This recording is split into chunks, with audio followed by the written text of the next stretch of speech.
ललितपुरको झम्सीखेलमा रहेको मार्सी थकाली रेस्टुरेन्टले छोटो समयमा आफ्नो पहिचान बनाउन सफल भएको छ। जुम्लाको मार्सी चामलदेखि तराईको घोगी गंगटासम्म पाउने यो रेस्टुरेन्ट काठमाडौँकै सबैभन्दा ठूलो लोकल फूडको रेस्टुरेन्ट हो भन्दा फरक पर्दैन।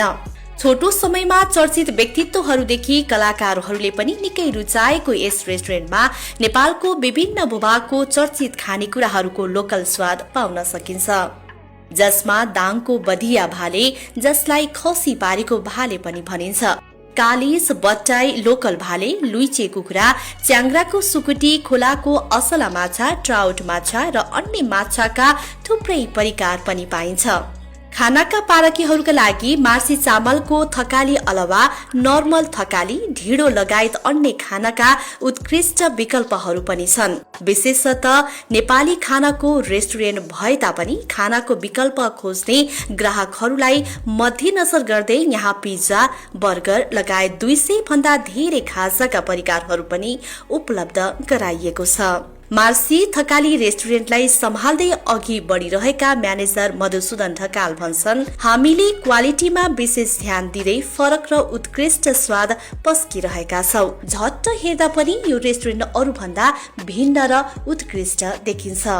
एकातिर मिथिला आर्ट, अर्कोतिर नेवारी आर्ट, तामाङ कल्चर र शेर्पा आर्ट समावेश गरेर रेस्टुरेन्टलाई खानामा मात्र होइन लुक्समा पनि हिमालदेखि तराईसम्म जोड्ने कोसिस गरिएको म्यानेजर ढकाल बताउँछन्। यो रेस्टुरेन्ट चारैतिर बस्ती र बीचमा खुल्ला ठाउँ भएकाले झट्ट हेर्दा पुरानो नेवारी बस्ती जस्तो देखिन्छ। बर्थडे, सेमिनार, गोष्ठी र साथीभाइ जमघट गरेर आफैले गीत गाउने र नाच्न मिल्ने ठाउँ पनि यहाँ उपलब्ध छ। रेस्टुरेन्ट भित्र चारैतिर खुला र हरियाली वातावरणले आनन्द अनुभव हुन्छ। झम्सीखेलमा यतिको ठूलो र शान्ति वातावरणको पार्किङ सहितको रेस्टुरेन्ट सायद कमै भएको उनको दावी छ।